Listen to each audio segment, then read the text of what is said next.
sama-sama tayong magiging sarakli. Makibalita na tayo sa aksidente sa EDSA Guadalupe kung saan dalawang bus ang nagsalpukan. Saksilan, si Nico Wahe. Nico, anong latest? Pia, 31 nga sugatan matapos masangkot sa aksidente ang dalawang bus dito sa EDSA Busway, dito sa may Guadalupe sa Makati City. Itong bus na nasa aking likuran, ito yung dalawang bus na nasangkot dito sa aksidente. Batay sa inisyal na impormasyon mula sa MMDA at sa Makati Police, ay sumalpok sa likod ng bus ang isa pang bus. Ayon sa konduktor nitong bus na nasa unahan na ngayon ay tinotow na ng MMDA, huminto raw sila dahil may motorsiklong daraan galing sa loob o yung sa Center Island sa ilalim ng MRT3. Nakapila rin daw sila noon para magsakay ng pasahero nang bigla silang salpukin ng bus mula sa likod. 8 ang sugatan sa bus na nasa unahan habang 23 naman ang sugatan sa bus na sumalpok. Sa kwento rin daw ng driver ay nawalan din ito ng preno. Agad namang nakaresponde sa lugar ang mga otoridad at mga ambulansya para magbigay ng paunang lunas. Ang iba naman sa mga sugatan ay dinala na rin sa ospital. Nagdulot din ng matinding traffic dito sa area. Itong aksidente dyan sa may EDSA Orense. Nagsimulang bumigat ang daloy ng trapiko at para sa mga pa-northbound ng mga motorista. Ang ilang bus naman na hindi na makadaan sa busway ay umatras na at lumabas na ng EDSA para lang makausad. Yan muna ang latest live mula rito sa Guadalupe sa Makati City. Para sa GMA Integrated News, ako si Nico Wahe, ang inyong saksi. Nico, linawin ko lang, paano naman yung mga hindi pa nakakasakay ng mga bus, yung mga kababayan natin na ngayon pa lamang pauwi? Sabi mo, nasa labas na ng carousel yung daanan ng mga bus, pero saan pa rin sila sasakay? Doon din ba sila mag-aabang sa gitna na ng EDSA? Pia, yung mga pa-northbound, yung mga, sabi nga natin, yung mga bus kanina ay pumunta na rito sa EDSA. Hindi naman naharangan yung abangan ng mga pasahero dito sa may unahan ng aksidente. Kaya yung mga bus na galing dun sa likod ay umu-overtake na at humihinto dun sa tapat nitong Guadalupe Station dito sa Makati. Alright, maraming salamat sa iyo, Nico Wahe. Iba't ibang insidente ng away kalsada ang nambulabog sa boundary ng Taguig at Makati, gayon din po sa Davao City at Cebu City. May nagsuntukang taxi driver at food delivery rider at ang isang jeep binangga ang scooter na nakaalitan niya. Saksi, si Emil Sumangil, exclusive. Hapon ng Sabado, maulan sa bahaging ito ng JP Rizal sa boundary ng Taguig at Makati nang biglang binangga ng isang jeep ang dilaw na scooter pati ang rider nito. Kinumpronta ng rider ang driver ng jeep pero ilang sandali pa, mabilis na umalis ang nakabangga. Shock po talaga ako eh. Natakot po ako kasi jeep po yung aararo sa akin eh. Natamaan nga po itong kanang binti ko. Masakit ba rin? Ayon sa rider, bago ang insidente, sinita niya ang jeepney driver. Kahit daw kasi naka-green light na, pumako ito sa may kanto ng intersection at doon nag-abang ng pasahero. Sabi sa akin ng driver huwag kang mangialam at nagtatrabaho lang ako. Pagkatapos nun, bumaba siya at hinamon niya pa ako na ipagsuntukan. Sumuko na ang jeepney driver na sinampahan ng reklamong attempted homicide at malicious mischief. Tumanggi siyang magbigay ng pakayag pero ayon sa mga magulang ng rider, humingi na siya ng tawad. Pagpapasalamat ako sa Diyos, ganun lang ang nangyari sa anak ko. Kung meron man lang sanang enforcer na nakatambay doon, siguro doon sa sagutan pa lang nila, may nakapigil na o nakaawat na. Nanawagan ako sana magkaroon tayo 24/7 ng bantay doon. Sinisikap din naming makuha ang panig ng Taguig LGU. Dalawa naman ang sugatan matapos umantong sa disgrasya ang pagtatalo ng isang jeepney driver at taxi driver na nagkagilian sa kalsada sa Davao City. Batay sa investigasyon ng mga pulis, sugatan ng isang pasahero na nahulog sa kalsada noong umabante ang jeep. Gayun din ang taxi driver na sumabit sa pintuan sa driver's side. Hindi na sila nagsampa ng reklamo matapos pumayag ang driver ng jeep na bayaran ang gastos nila sa ospital. Sinusubukan ng GMA Regional TV na makuha ang kanilang pakayag. Tila naging boxing ring naman ang kalsada sa Cebu City dahil sa suntukan ng isang food delivery rider at taxi driver. Hindi pa alam ang ugat ng away, dumating naman ang dalawang lalaki para umawat. Iniutos na ng LTO-7 na hanapin ang dalawang motorista para ma-issue ng show cause order. Para sa GMA Integrated News, ako si Emil Sumangil, ang inyong saksi. 8 arestado sa magkakahiwalay na operasyon kontra droga sa lalawigan ng Rizal. At sa isa sa mga operasyon, bistadong nakatago ang droga sa lalagyan ng candy. Saksi, si EJ Gomez. Go. Positive. Sa madilim na lugar na ito, sa Barangay Burgos sa Rodriguez, Rizal, na corner ng mga operatiba ang dalawang tulak umano ng ilegal na droga. Huwebes ng gabi ng isagawa ng Rodriguez Police ang drug buy bust operation sa mga target na isang linggo raw minonitor. Yung mag-asawang to, mayroong nag-uutos sa kanila na kunin na itong drugs doon at katransaksyon nila through online, and then inaangkat nila, dinadala nila dito sa lugar. Ito na yung pinakamalaki naming huli dito ngayon sa Rodriguez, no? Sa loob ng isang taon. Nasa 150 grams o abot sa higit 1 milyong pisong halaga ng hinihinalang shabu ang nakumpiska ng pulisya. Itinanggi ng mga sospek na magkasosyo sila sa illegal drug trading. Hindi po totoo na sa akin yung droga. Bigla na lang ako hinuli. Bumili lang ako ng soft drinks sa may labas ng tindahan. Hindi ko talaga ako sangkot sa illegal na droga nung gabi na yon.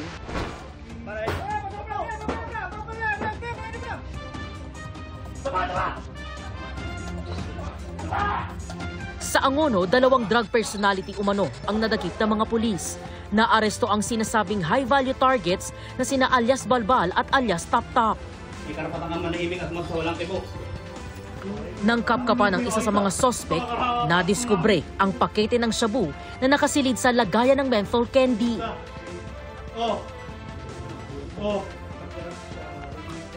Ang 12 pakete ng hinihinalang shabu, tumitimbang daw ng 50 gramo at may standard drug price na 340,000 pesos. Nakumpiska rin ang isang baril at 10 bala nito. Tumangging magbigay ng pahayag ang mga sospek na nakapiit sa custodial facility ng Angono Municipal Police Station. Kakasuhan natin sila ng illegal possession of firearms and ammunition at saka po yung sa illegal na droga. No? Paglabag po sa Comprehensive Dangerous Drugs Act of 2002. 3 sangkot umano sa kalagalan ng droga ang naaresto sa Taytay, Rizal. Aabot sa 340,000 pesos ang halaga ng nasabat na hinihinalang shabu. Itinanggi ng mga sospek ang pagbebenta ng mga illegal na droga. Hindi rin daw sila magkakilala. Gumagamit lang po ako, sir, pero di ako gumamit. Hindi po kami nagbibenta ng droga, sir. Kapadaan lang po ako nung araw po na yun. Pinarango nila ako. 47 anyos naman na sospek ang nahuli sa Barangay San Jose, Antipolo City. Na-recover mula sa sospek ang 7 pakete ng hinihinalang shabu na nagkakahalaga raw ng 221,000 pesos. Hindi po totoo yan, ma'am. Tinuro lang po ako nila. Para sa GMA Integrated News, EJ Gomez, ang inyong saksi. Tinagal sa pwesto ang 3 personnel ng Office for Transportation Security.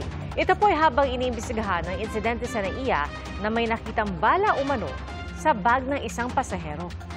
Saksi, si Joseph Moro. Tong 2015, pumutok ang mga ulat ng tanimbala o laglagbala modus na ng biktima umano sa parehong Pinoy at mga dayuhang pasahero. Reklamo nila, tinamnan ng bala ang kanilang bagahe at kinikilan umano sila ng mga tauhan ng airport. Sa isang kaso, muntik mawala ng trabaho ang isang OFW nang di siya makabalik agad sa kanyang employer abroad. Bumuo ng interagency team ang gobyerno para mapangalagaan ang mga OFW laban sa modus. Noong 2016, lumabas sa isang survey ang NAIA bilang 5th worst in Asia. At isa raw sa naging dahilan ng mga sumagot sa survey ay ang takot na baka mabiktima sila ng tanimbala. Sa pagdaan ng mga taon, tiniyak ng gobyerno na wala na ang modus, pero nung nakaraang taon lamang, lumitaw ulit ang isang pasahero nagsabing nakitaan ng kanyang bag ng isang bala na hindi naman daw kanya. At ngayon, dahil sa nangyari sa 69 anyos na si Ruth Adele at kanyang pamilya noong March 6 sa NAIA, bala? Saan dito bala? napapatanong ang ilang netizen, nagbabalik ba ang tanimbala? May nakita umanong bala sa bag ni Adele kaya pinuntahan siya ng mga taga-Office for Transportation Security kahit nasa boarding area na sila ng eroplano. Ano naman? Rosary. Rosary. O baka ito. Pang-ano ko po sa ino. Taliwas sa akusasyon, walang nakitang bala, basyo o anting-anting sa bag ni Adele. Wala ako dun sa nangyari, ma'am. So hindi nga po kami, yan lang po. Yes or no? Empty shell? Kasi anting-anting, yun yung una ninyong sinabi. Sabi nyo ba, basyo? Ngayong chinek, ano na? Pero gusto pa sana raw silang dalhin sa opisina ng OTS para scan ulit ang bag. Sa puntong ito, nakalampas na raw sila sa x-ray machine at hindi umano sigurado ang mga sumita kung anong bag nila ang may laman umanong bala. Ang dadala. Nag-iisa ko, ma'am, doon sa meron silang nakaipit na bala, ilagay nila doon sa bag ko. Sa kanyang post tungkol sa insidente, binanggit din ni Adele na tila nangingiti pa ang mga taga-OTS. Tumatawa pa po siya noon. Akala ko nga po namin talaga nagpa-prank siya kasi hindi po yung the way na dinideliver niya yung message, parang wala pong professionalism, bastos. Nakasakay naman sila sa eroplano pero gusto nilang kasuhan ng 3 sangkot na OTS personnel. Sinibak sa pwesto at inilagay sa floating status ng 3 habang iniimbestigahan ng DOTR ang insidente. We are sending a message loud and clear to everyone in government that we will not tolerate this sort of behavior against our citizens. Ang OTS naman aminadong may mali na isinagawa ang inireklamong inspeksyon lampas na sa x-ray counter. May pagkukulang rin po talaga ang ating mga tao. Dahil hinabol pa po nila doon sa boarding gate. Once you are screened and cleared by the screener, you're done. Pinarerepaso ng DOTR ang protocol. May paalaala ang Department of Transportation sa mga empleyado ng gobyerno na nasa airport, lalo't nagsisilbi sila sa publiko. Bawal ngumisi. Tatanggalin ko yung smirk o yung ngisi sa mga mukha ng mga unprofessional, abusive at mga aruganteng kawani ng OTS. Hindi po kailangan bastusin o iharas ang ating mga pasahero. Magkaka-hotline din ng airport para maireklamo ang mga irregularidad. Sabi naman ng bagong kumpanya nagpapatakbo sa NAIA, OTS pa rin na mag-iimbestiga dahil sila ang responsable sa security screening kabilang ng x-ray baggage inspection. Nakipag-ugnayan na raw sila sa OTS at na-review na ang CCTV footage ng insidente. Ayon kay Atty. Gabby Concepcion, ang pag-check sa mga gamit sa airport ay isang security measure para sa proteksyon ng tao na kailangang sundin. Pero kailangang reasonable o makatwiran. Pero dapat ito ay hindi gawin sa paraan na magre-resulta sa perwisyo ng ibang tao o ng pasahero at baka kayo, yung gumagawa ng mga search na ganito, baka kayo ang susunod na ma-file ng kaso. Maaaring magkaroon ng criminal case, actually madami, extortion, kaso ng bribery o Anti-Graft and Corrupt Practices Act kung hinihingan pala kayo ng pera para hindi makasuhan. Para sa GMA Integrated News, ako si Joseph Morong, ang inyong saksi.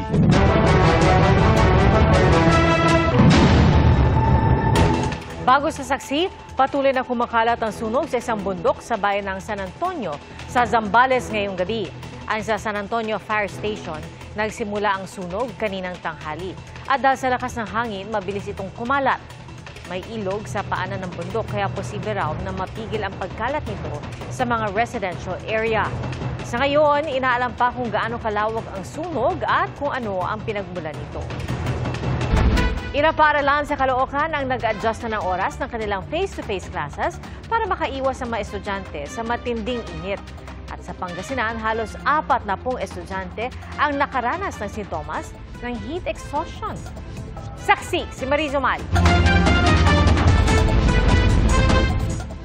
Sunod-sunod na dinala sa klinik ang 37 estudyante sa isang high school sa Santa Barbara, Pangasinan noong nakaraang linggo. Nakaranas sila ng pagsusuka, pagkahilo, panghihina at nosebleeding. Ayon sa school nurse, sintomas ito ng heat exhaustion. Hindi namin din inaasahan yun kasi in the morning, maganda pa yung lamig ng panahon, temperatura ng panahon. Pero suddenly, pagsapit ng 1 to 2, doon parang bumulusok yung heat index. Tiniyak ng paaralan na handa sila sakaling tumaas ang heat index sa mga susunod na araw. Ang lokal na pamahalaan nag-utos na ng modular o blended learning pagsapit ng hapon para sa mga pampublikong preschool hanggang high school. Sa ngayon, mabuti na ang lagay ng 37 estudyante. Adjusted class schedule din ang pinatutupad sa mga public elementary at high school sa Caloocan. Sa ilang paaralan, umaga lang ang klase na magsisimula alas 5:30 ng umaga. Ang iba naman, alas 3 ng hapon ang simula ng panghapong klase. Ang lungsod na San Juan nauna nang mag-anunsyo ng adjusted class schedule. Kung dati pinaiiwas tayong lumabas o magbilad sa sikat ng araw mula 10 a.m. hanggang 4 p.m., ngayon payo ng DOH, huwag nang magbilad mula 9 a.m. pa lang. Iwasan ang reflected heat o maglakad sa mga konkreto kung saan matindi rin ang mainit na singaw. Siguraduhin uminom ng di bababa sa 8 baso ng tubig.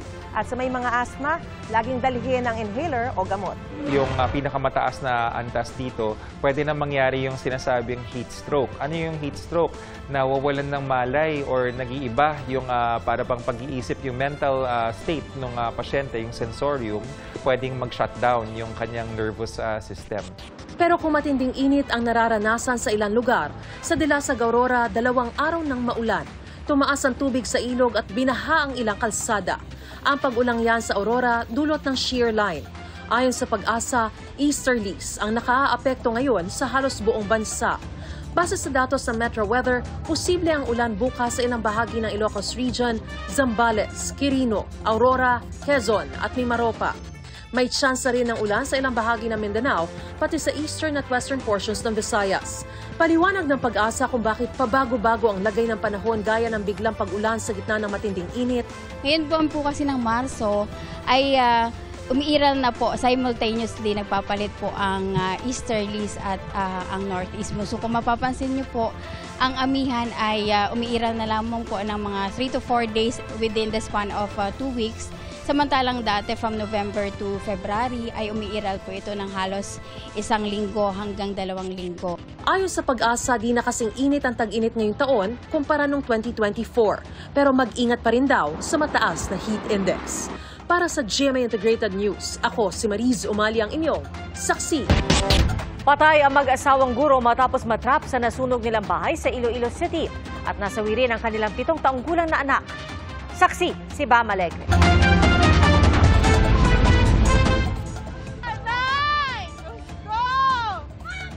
Pag-iyak at sigawan ng ilang residente ang umalingaw-ngaw sa Iloilo City sa gitna ng sunog na sumiklab. Sa nasunog na duplex na bahay, 2 pamilya ang naninirahan pero isa lang ang maswerteng nakaligtas. Sa investigasyon, patay ang mag-asawang guro pati ang 7 taong gulang nilang anak na babae matapos matrap sa bahay. Pagwa namon gali sir kasunog namon balay, natrap sila. Kaya ilang alagyan nagilang tani ang bintana. Oy man sir kagwa. Lumalabas sa investigasyon ng BFP Iloilo City na sa ikalawang palapag ng bahay nagsimula ang apoy. Posible ring palyadong linya ng kuryente ang dahilan ng sunog. Since gintukod ang balay mga 1960s pa, ang electrical line siya amo man gyapon, so daan na gid siya. Then may ginapulaw siya dira nga suga dira dapit nga area. Umabot sa mahigit 270,000 pesos ang danyos ng sunog. 10 taon nang nagtuturo ang mag-asawang biktima sa Iloilo City National High School kaya hindi naging madali na tanggapin ng mga kasama nila ang kanilang pagpanaw. Mabatsagan gid nga greatest loss din namon sila sa eskwelahan. Kaya ning mag-asawa tandem din nga daan sa visual arts namon, no, nga grupo. And di ko kabalo kung anong dason nga matabo because we lost them. Nagkasunog din sa isang compound sa Parañaque City. Hindi bababa sa 8 truck ng bumbero ang rumesponde. Compound siya, medyo may pagkalumaan naman yung bahay. Kaya light material sa mga yung mga kisame. Kaya madaling kumalat. Ayon sa Bureau of Fire Protection, 8 bahay ang natupok ng apoy. Apektado ang 10 hanggang 15 pamilya. Wala mang nasawing residente, 6 na alagang aso naman ang sinawing palad. Asawa ko lang yung natitira na iwan. Buti nga nakalabas. Yan o, hindi makalakad yan.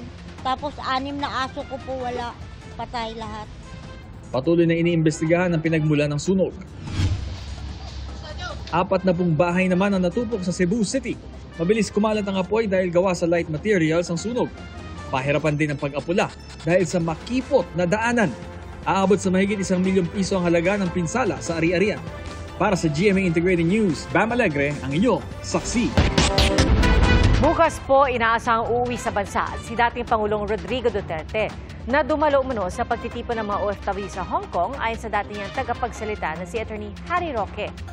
May pakiusap naman ng Malacanang sa mga taga-suporta ng dating Pangulo sakaling may ilabas na arrest warrant ang International Criminal Court. Saksi si Van Mayrina.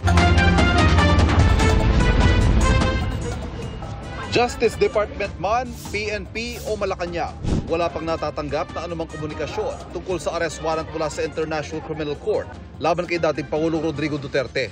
Ang tanggapan ng ICC prosecutor, sinabing hindi sila nagkokomento tungkol sa mga ongoing investigation, kaya wala silang komento sa mga ulat ukol sa arrest warrant. Iniimbestigahan ng ICC prosecutor ang mga naganap na krimen umano mula November 1, 2011 hanggang March 16, 2019 sa konteksto ng war on drugs. March 17, 2019, nag-eepektibo ang pagkalas ng Pilipinas sa ICC.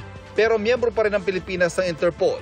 Kaya dati na rin sinabi ng gobyerno, hindi pwedeng basta baliwalain kapag sa Interpol idinaan ang request. Kung ang request for assistance in serving the warrant is to the Interpol, ibang batas naman yon, ibang international covenant, ibang treaty yung Interpol. Hindi naman tayo pumalas doon.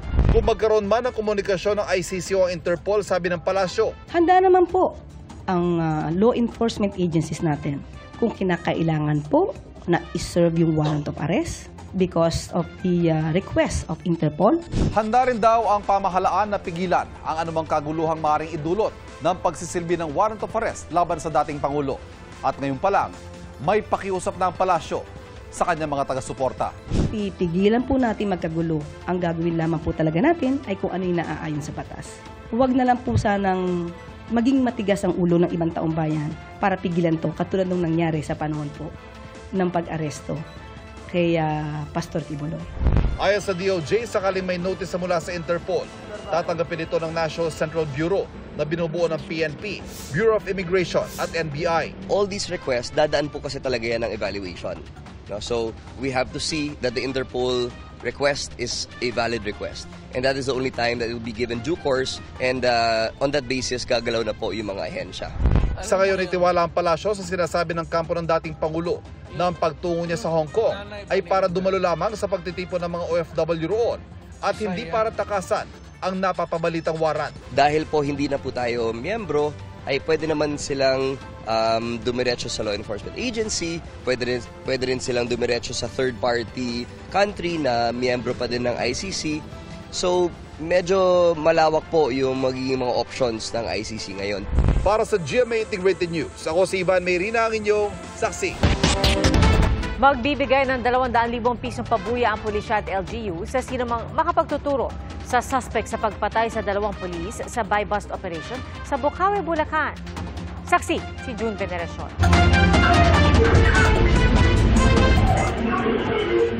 Nauwi sa habulan ang buy-bust operation laban sa mga nagbebenta umano ng iligal na baril sa Bocaue, Bulacan.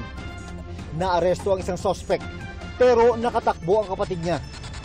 At nang tugisin siya, dumating ang pulis. Naunahan at napatay niya ang pulis na unang humabol sa kanya. Tumakas ang suspect gamit ang mismong motorsiklong sinakyan ng pulis at tangay niya ang service firearm nito. Isa pang pulis ang humabol sa suspect pero nabaril niya rin ito. Ang ginamit na baril ay yung kinuha po niya doon sa isang pulis. Nauna po niyang binaril. 200,000 pisong pabuya ang inilaan ng Central Luzon Police at munisipyo ng Bocaue para sa makakapagturo sa pumatay kina Police Staff Sergeants Dennis Pudyamat at Gian George de la Cruz. Talagang hindi ito papahuli ng buhay po sa tingin namin dahil nga based doon sa information provided ng informant, itong magkakapatid ay involved talaga sa pagbebenta ng baril. Naulilan ni de la Cruz ang 5 anak. Tragic po. Masakit po, napakasakit. Kaya ako, hindi ko alam kung kailan ko matatanggap. Hindi ko lang po yung hustisya. Bilang pagkilala sa kabayanihan ng 2 pulis, ginawaran sila ng medalya ng kadakilaan. Yun po yung sisiguraduhin po natin sa mga naiwang mahal sa buhay po ng ating 2 pulis na makakamit po nila yung kanilang hustisya. Para sa GMA Integrated News, June Veneracion ang inyong saksi. Bago sa saksi, nagrereklamo ang isang pasahero matapos siyang ma-offload sa kanyang biyahe sa NAIA patungo sa Taiwan. Ang pasahero kinestyon ang paraan ng pagtatanong sa kanya ng immigration officer. Ang paliwanag po ng Bureau of Immigration sa pagsaksi ni Nico Wahe, exclusive. Ready to travel na raw to Taiwan para sa 3-day 2-night vacation si Brazil C. Sa kanyang March 5 flight, nag-video siya sa NAIA Terminal 3 dahil sa excitement. Regalo raw ng asawa ang ticket to Taiwan. Pero ang planong pag-unwind, naging stressful daw matapos ma-offload. Pagdating po dun sa booth ng immigration po, wala na pong tanong-tanong sa akin. Pinasunod na po agad ako ng immigration officer sa office nila. Tapos po, naghintay po ako ng mga ilang minuto bago po nila tawagin yung pangalan ko. So, bali, naghintay po ako pagkatawag po sa akin. Sumunod naman po agad ako dun sa isang immigration officer. Dito na raw siya pinagtatanong ulit na parang may ginawang mali. Bigla po akong ginisa na, ipang ilang travel mo na to? Sabi ko, pangalawa po. Bali, sabi niya po sa akin, bakit ka pupunta ng Taiwan? Sabi ko, mag-unwind lang po kasi po I have a depression din po this past month kasi po nakunan po ako. I had a miscarriage po before. Hinala niya may kinalaman ito sa naunang offload incident niya noong October 2024. Papunta raw siya noon ng Hong Kong kasama ang kanyang mga kaibigan nang i-offload din sila ng immigration. Pero nakaalis na raw silang magkakaibigan noong November 2024 pa Hong Kong at dumiretso sa Jeju Island sa South Korea. Noong pauwi, nag-connecting flight pa sila via Taiwan. Ang hindi pa niya raw nagustuhan, ang mga tanong na tingin niya ay hindi na kailangan. Tulad ng, may anak ka ba? Pahingi ng bank statement mo? May asawa ka ba? Anong trabaho ng asawa mo? Nung sinabi ko po na nasa government po yung asawa ko, bigla po siyang nagtanong na, anong ranggo ng asawa mo? Trauma raw ang inabot ni Brazil sa pagka-offload muli. Ibang usapan pa raw ang ginastos sa flight at hotel accommodations na abot sa 30,000 pesos.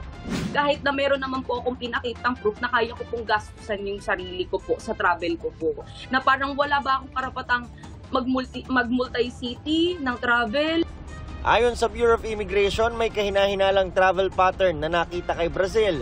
May mga inconsistencies po doon sa statements niya at saka mga documents na pinakita po. Nakitaan din po siya ng suspicious travel pattern doon po sa kanyang mga biyahe na ikipresenta. Hindi raw madetalye ng BI dahil pribado raw ito, pero karaniwan daw nakikita ito sa itinerary ng turista. Yung itinerary po siguro ng isang individual is part of the things that we are looking into, as well as kung nakikita po itong pattern na ito in previous cases of human trafficking. If this travel pattern keeps on repeating, halimbawa, or nakita sa isang individual ngayon, at ito po yung paulit-ulit na nakikita sa mga previous cases ng mga human trafficking victims, it becomes a red flag for the immigration officer who is assessing the traveler na nasa harap niya. Wala rin daw kinalaman ng dating record na pagka-offload ni Brazil, kaya ito nangyari ulit. Kaugnay naman sa ibang mga tanong na tingin ni Brazil ay hindi kailangan, iimbestigahan daw ito ng BI. Hearing that po, yung mga posisyon or rango ng partner would not siguro be part of the regular questions of an immigration officer because it does not say anything about the travel.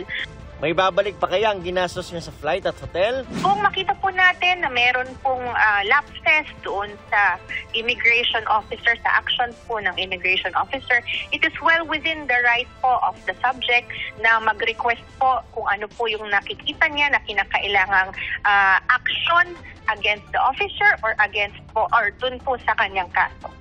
Maaari rin daw magreklamo si Brazil sa Bureau of Immigration kung tingin niya yung walang dahilan para ma-offload siya. Para sa GMA Integrated News, ako si Nico Wahe, ang inyong saksi.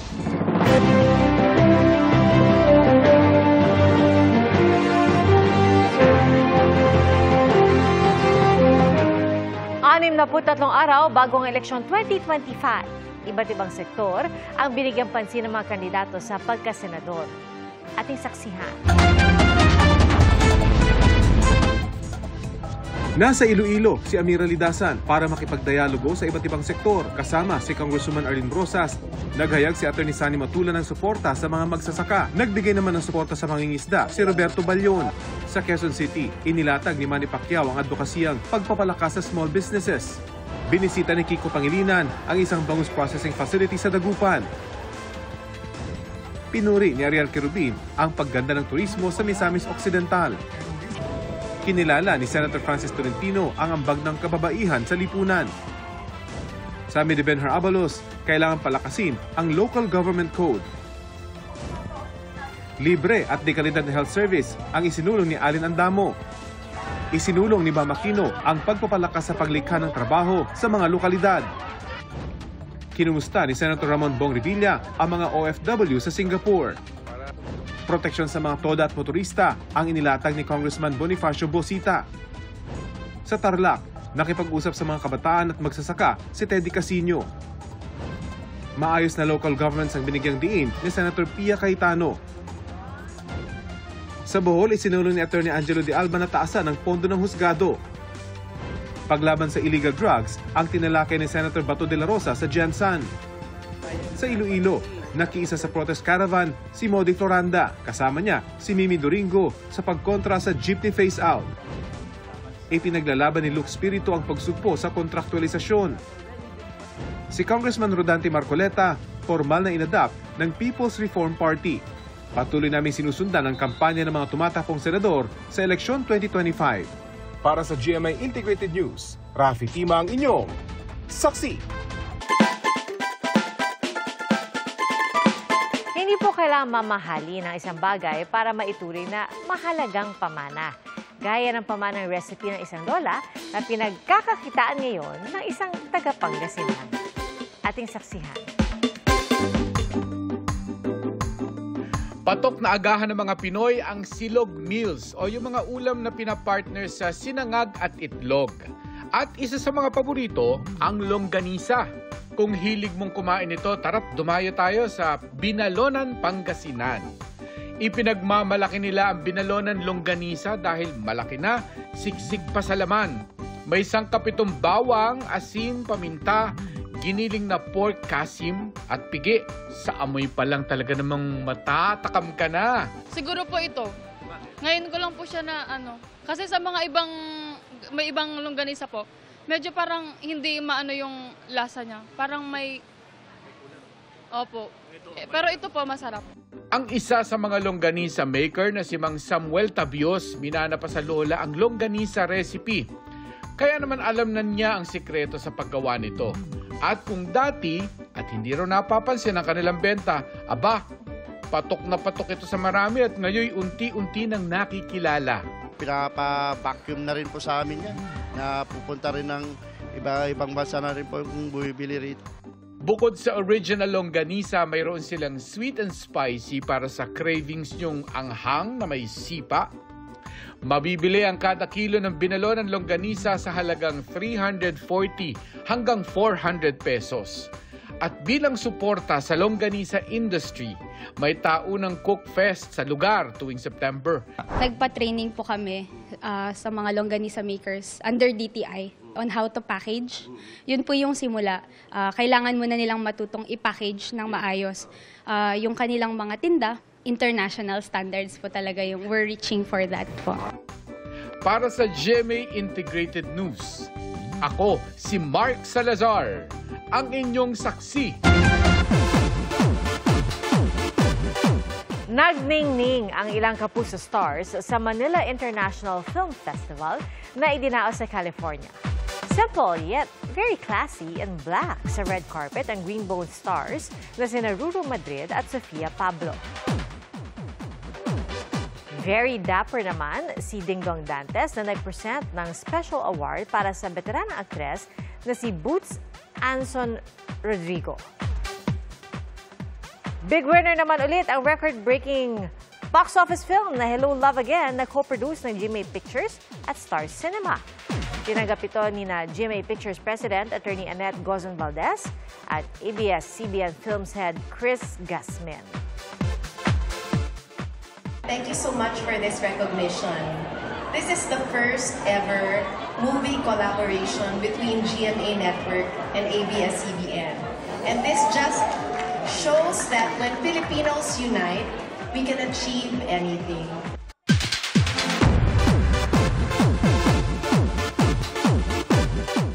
Kabubukas pa lang ulit ng bahay ni Kuya pero may twist na agad. Pagpasok sa loob, At pinasabak din sa unang task ang 4 na hosts na sina Gabby Garcia, Mavi Legaspi, Melay Cantiveros at Alexa Ilacad.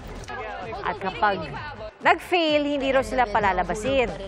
Ang misyon, sungkitin ang susi ng cage gamit ang mga piraso ng kawayan na pinagdugtong-dugtong ng mga housemate. Sumakses si Gabby Garcia kaya sama-samang nakapasok ng bahay ang housemates na sinabay na rin ang house tour. Nakilala na rin ang housemates sina Ivana Alawi at Michael Sager. Ano kaya ang magiging role nila? Aabangan yan bukas at ang extra pasabog din na si Mavi mukhang naiwan sa bahay ni Kuya. Mga kapuso, salamat sa inyong pagsaksi. Ako po si Pia Arcangel para sa mas malaking misyon at sa mas malawak na paglilingkod sa bayan. Mula sa GMA Integrated News, ang News Authority ng Filipino. Hanggang bukas, sama-sama po tayong magiging saksi!